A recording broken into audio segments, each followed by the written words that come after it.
2021년 3월 25일 목요일입니다. 오늘 사순절 32번째 날입니다. 기도하고 예배 시작하겠습니다. 하나님, 주님의 은혜를 감사합니다. 아침에 눈을 뜰 때마다 하나님께서 우리에게 새 생명 주셔서 새로운 한 날을 맞이할 수 있게 된 것을 고백합니다. 오늘도 이렇게 새로운 한 날을 시작하며 예배 자리에 저희들을 불러주셨습니다. 예배를 통해서 주님의 음성을 듣게 하시고 주님의 말씀에 순종하고 성령의 붙들림 바 되어서 승리하는 믿음의 하루 될 수 있도록 도와주시옵소서. 예수님의 이름으로 간절히 기도합니다. 아멘. 이 시간 우리 찬송가 542장 다 같이 찬송 올려드리겠습니다.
하나님의 말씀은 마태복음 25장 31절에서 46절까지 보겠습니다.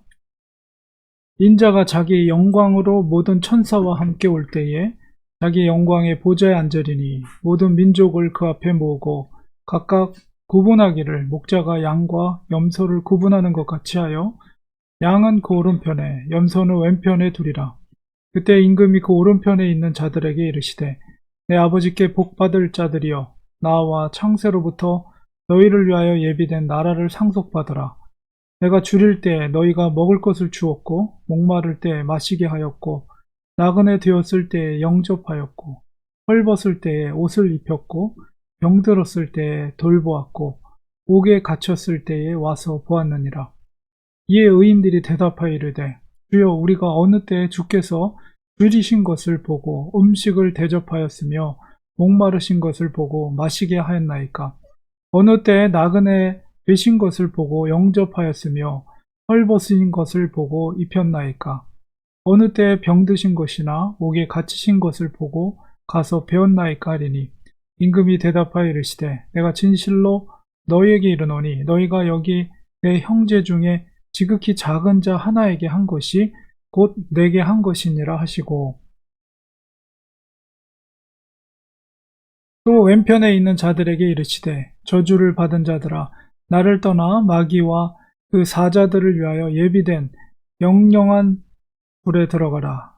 내가 줄일 때에 너희가 먹을 것을 주지 아니하였고 목마를 때에 마시게 하지 아니하였고 나그네 되었을 때에 영접하지 아니하였고 헐벗었을 때에 옷 입히지 아니하였고 병들었을 때와 옥에 갇혔을 때에 돌보지 아니하였느니라 하시니 그들도 대답하여 이르되 주여 우리가 어느 때에 주께서 줄이신 것이나 목마르신 것이나 나그네 되신 것이나 헐벗은 것이나 병드신 것이나 옥에 갇히신 것을 보고 공양하지 아니하더이까. 이에 임금이 대답하여 이르시되 내가 진실로 너에게 이르노니 이 지극히 작은 자 하나에게 하지 아니한 것이 곧 내게 하지 아니한 것이니라 하시리니 그들은 영벌에 의인들은 영생에 들어가리라 하시니라.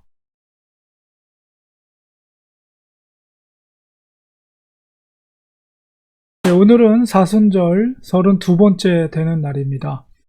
네, 오늘 마태복음 25장 말씀 속에서 우리가 24장, 25장 계속해서 예수님께서 특별히 예루살렘의 멸망에 대한 징조와 그 다음에 예수님의 재림의 때, 그러니까 세상의 종말의 때 징조에 대해서 말씀하셨습니다. 특별히 이제 비유를 통해서 열처녀 비유라든가 아니면 달란트 비유를 통해서 깨어서 주님을 준비해야 된다. 맞을 준비를 해야 된다.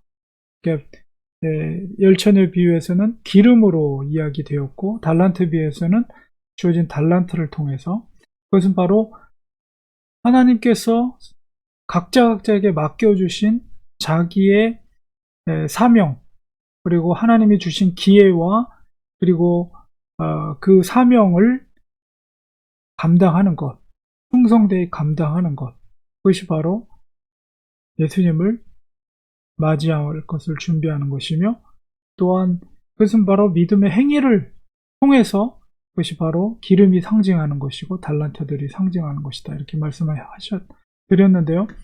오늘 25장에 있는 이 마지막 비유, 마지막 심판에 대한 비유인데 이 말씀은 이 예수님의 재림의 어떤 클라이막스라고 말할 수가 있습니다. 이것은 분명히 양과 염소를 가르듯이 의인과 악인을 최종적으로 주님께서 재림하셨을 때 그것을 심판하고 가르신다는 거예요.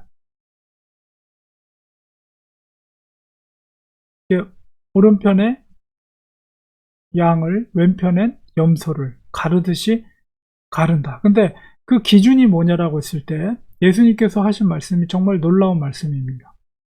뭐냐면 내가 헐벗었을 때 의인들을 향해서 옷을 입혀줬고 병들었을 때 옥에 갇혔을 때 와서 돌봐줘. 그러니까 바로 주님께서 나에게 직접 그렇게 했다는 거예요. 의인들이.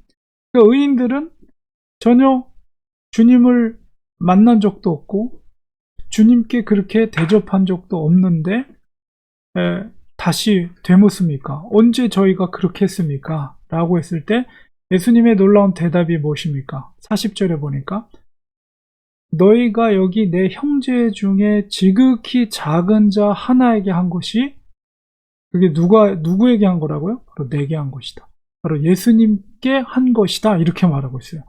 정말 놀라운 말씀입니다. 그리고 이어지는 말씀은 역으로 이제 그 염소, 왼쪽에 있는 염소에 해당되는 사람들에게도 동일하게 말씀해요. 내가 줄일 때, 병들었을 때, 옥에 갇혔을 때 너희는 와서 보지 않았다. 근데 그 사람들도 언제 그랬습니까? 저희는 주님을 본 적도 없고 만난 적도 없는데 언제 우리가 그렇게 하지 않았습니까? 이렇게 반문할 때 역시 동일하게 바로 45절에 보니까 지극히 작은 자 하나에게 하지 아니한 것이 곧 내게 하지 아니한 것이니라. 동일하게 이렇게 역으로 그렇게 말씀하시죠. 그래서 이 말씀 속에서 우리가 생각할 것은, 그렇다면 과연 이 지극히 작은 자는 누구인가? 이것을 우리 깨달아야 됩니다. 특별히 이제 앞서서는 이 40절에 보니까 내 형제 중에, 여기 내 형제 중에 지극히 작은 자라고 그랬어요. 그러니까 이 내 형제라는 말이 이제 이 마태복음에서 나타난 내 형제라는 의미는 사실은 그냥 모든 가난한 자들을 말하는 게 아니고요. 바로 믿음의 공동체 안에 있는 사람들을 형제라고 표현합니다.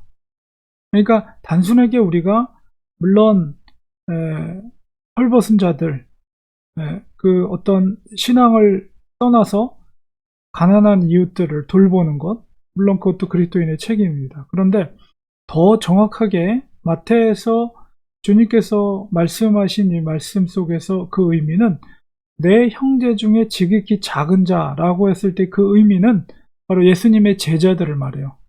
그러니까 예수님의 제자들 중에 지극히 작은 제자 하나에게 한 것이 곧 바로 예수님께 한 것이다 라는 말이죠.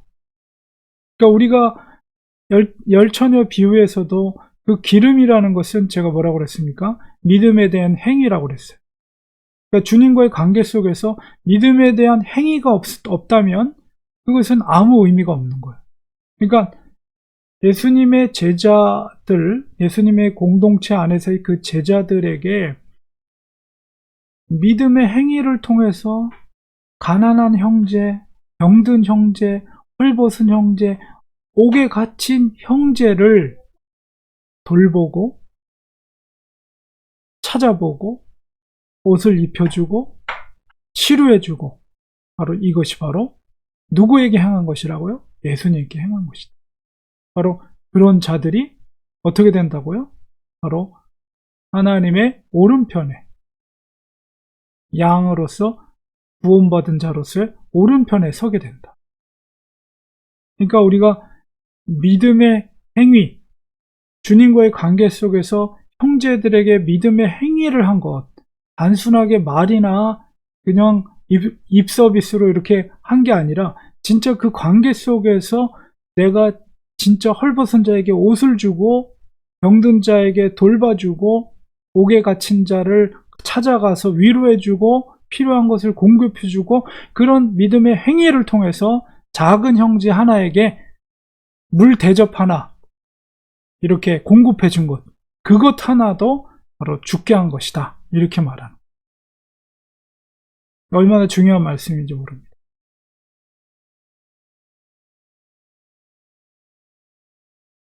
주님은 반드시 우리가 이 땅에서 믿음의 행위를 통해서 양과 염소를 구별하십니다. 양과 염소가 같이 있을 수 없어요. 예수님의 마지막 재림의 때는 반드시 양과 염소를 구별합니다. 그런데 지금 주님이 뭐라고 그러시는지를, 이 말씀을 꼭 기억하고, 과연 내가 그 작은 소자 하나가 굶주렸을 때, 헐벗었을 때, 병들었을 때, 목마를 때 내가 한 물 대접이라도 공급해 줬나, 그 행위가 있는가, 바로 주님은 그걸 보시겠다는 거예요. 물론 구원의 근거는 믿음입니다. 행위를 통해서 구원 얻는 건 절대 아니에요. 그러나 믿음의, 주님과의 관계 속에서 그 믿음의 행위를 보시고 그것을 구분하겠다라는 것을 우리는 꼭 기억해야 됩니다. 결국 그것이 어떻게 된다고요? 양과 염소를 가르듯이 한 왼쪽에 있는 자들은 영원한 벌에, 그러나 오른쪽에 있는 자들은, 의인들은 영원한 생명에 들어가게 될 것이다. 이게 바로 마지막 예수님의 재림의 그 클라이막스라고 할 수가 있어요. 이 주님의 이 말씀, 이 비유를 우리가 마음판에 잘 새기면서 우리가 정말 예수님의 제자로서 이 땅에서 어떻게 살아야 될지, 믿음의 행위를 어떻게 보여야 될지, 그 열매를 어떻게 보여야 할지, 이것을 우리가 구체적으로 실천함을 통해서 주님께 인정받을 수 있는 하나님의 참된 제자들이 되시기를 간절히 축원드립니다. 기도하겠습니다.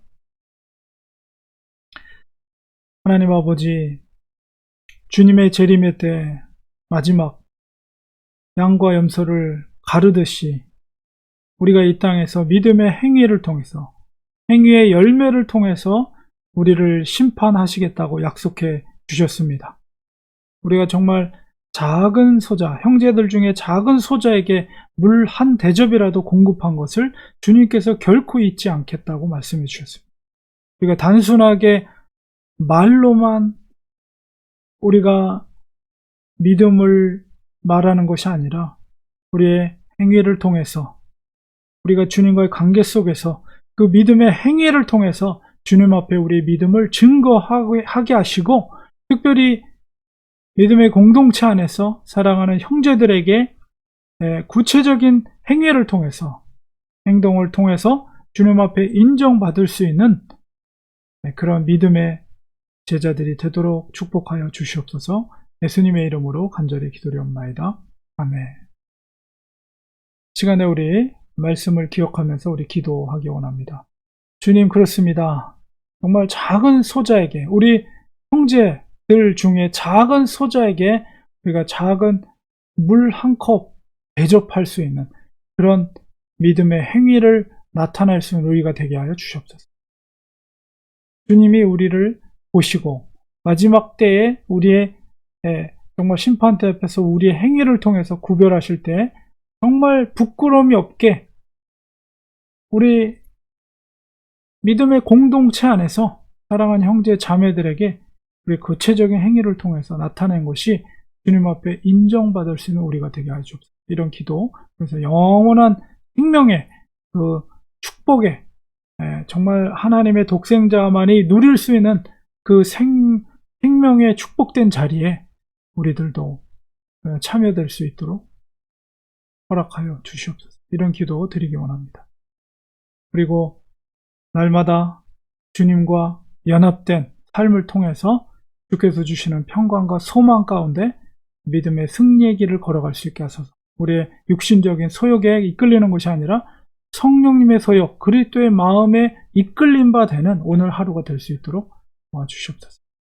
코로나가 어서속히 종식되게 하시고, 또 우리 성도님들의 가정 가운데 주님께서 임재하여 주셔서 주님의 사랑과 평강이 충만한 복된 가정 되게 하시고, 또한 일터도 하나님이 지켜주셔서 그것이 축복의 장소가 되게 하시고, 또 그것이 많은 사람들에게 예수 그리스도의 향기를 드러낼 수 있는 장소가 되게 하여 주시옵소서. 우리 성도들의 가정의 자녀들을 위해 기도해 주시고, 특히 몸이 불편한 성도들에게 하나님 아버지께서 붙잡아 주셔서 연약한 몸을 강하게 하시고, 하나님께서 힘 주시고 깨끗한 정신도 주시고 정말 회복되게 해주셔서 주님이 이 땅에 있는 동안 건강하게 믿음 생활을 하다가 주님의 부름을 받을 수 있는 우리 모두가 될 수 있도록 주님 지켜주옵소서. 우리 연약한 성도님들을 하나님께서 꼭 붙잡아 주시고 회복해 하시고 치유케 하시고, 이런 기도의 제목으로 합심하여 기도하겠습니다.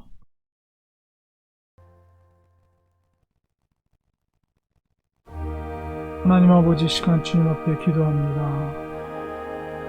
그래서 우리가 마지막 때 우리 믿음의 행위를 통해서 우리를 양과 염소를 구분하듯이 구분하신다고 하셨습니다. 우리가 정말 주님을 섬기는 참된 그리스도의 제자라면 믿음의 공동체 안에서 연약한 성도들, 작은 성도들이라 할지라도 그 성도들을 지극히 섬길 수 있는, 또 행위를 통해서, 믿음의 행위를 통해서 우리의 믿음을 주님 앞에 보일 수 있는 저희들이 되게 도와주시옵소서. 하나님 아버지여, 말뿐인 그런 것이 아니라 직접 우리가 행위를 통해서 그 일들을 행할 수 있는 저희들 될 수 있도록 도와주시옵소서. 그것이 진정한 믿음의 구원의 아버지여 그 심판의 조건들임을 우리가 기억하게 됩니다. 작은 소자가 행한 것이 바로 주님께 행한 것이라고 예수님께서 말씀해 주셨습니다. 우리가 정말 그런 마음을 가지고 실천하고 섬기고 봉사할 수 있는 저희들이 될 수 있도록 주님 도와주시옵소서. 하나님, 우리가 하루하루 살아갈 때마다 우리의 육체의 소욕대로 사는 자들이 아니라 성령의 소욕대로 예수 그리스도의 마음대로 뜻대로 살아가는 저희들이 될 수 있도록 도와주시옵소서. 힘들고 어려운 시기 가운데 있지만은 아버지 하루하루 주님을 의지하며 십자가를 바라보며 나아갈 수 있는 저희들 되게 도와주시옵소서. 어서속히 코로나가 종식되게 하시고 우리의 일상의 생활로 돌아갈 수 있도록 도와주시옵소서. 성도들의 가정을 지켜주옵소서. 하나님의 사랑과 하나님의 소망과 하나님의 기쁨이 충만한 성도들의 가정이 되게 하시고, 또한 성도들의 일터 가운데 예수 그리스도의 향과 아버지 예수 그리스도의 빛을 비춰낼 수 있는 아름다운 일터가 될 수 있도록 도와주시옵소서. 성도들 가정의 자녀들을 지켜주시옵시고, 아버지 주님을 향한 아름다운 꿈과 비전을 갖게 하시며 하나님 나라를 위해서 귀하게 준비될 수 있는 귀한 자녀들 다 될 수 있도록 주님 축복하여 주시옵소서. 특히 이 몸이 연약한 성도들을 주님께서 붙잡아 주시고 세워주시고 지켜주시옵시고 회복시켜 주옵소서. 아버지여, 모든 몸을 건강하게 지켜주시고 깨끗한 마음을 허락해 주옵, 깨끗한 정신을 허락해 주셔서 이 땅에 살아가는 동안에 건강하게 아버지 정말로 믿음 생활하다가 아버지 우리가 정말 주님 부르시는 그날까지 건강하게 생활할 수 있도록 하나님 붙들어 주옵기만을 간절히 바라고 원합니다. 우리들은 연약하지만 믿음으로 간구할 때 주께서 지켜주시고 붙들어 주옵시고 아버지 회복해 하실 줄 믿습니다. 우리 성도님들 합심하여 기도할 때 연약한 성도들이 건강하게 회복되고 새 생명의 역사들이 일어날 줄 믿사오니 주님 지켜 주시옵소서. 예수님의 이름으로 간절히 기도드리옵나이다. 아멘. 축도로 마치겠습니다. 이제는 예수 그리스도의 은혜와 하나님 아버지의 크신 사랑하심과 성령님의 감화 감동 교통으로 충만하신 역사가 마지막 심판 때에 주님 앞에 칭찬 듣고 정말 주님 작은 소자 섬기는 마음으로 실천했던 것들이 정말 영생의 은혜를 입을 수 있는, 정말 하나님 앞에 인정받을 수 있는 믿음이 되기로 간절히 사모하는 우리 사랑하는 성도들 머리 위에, 그 가정 위에, 자녀들 위에, 우리가 섬기는 교회 위에 지금부터 영원까지 함께 계실지어다. 아멘. 예배를 마쳤습니다. 오늘도 성령 충만한 복된 하루, 건강한 하루 되시기 바랍니다. 내일 또 7시 45분에 예배 자리에서 뵙도록 하겠습니다. 고맙습니다. 감사합니다.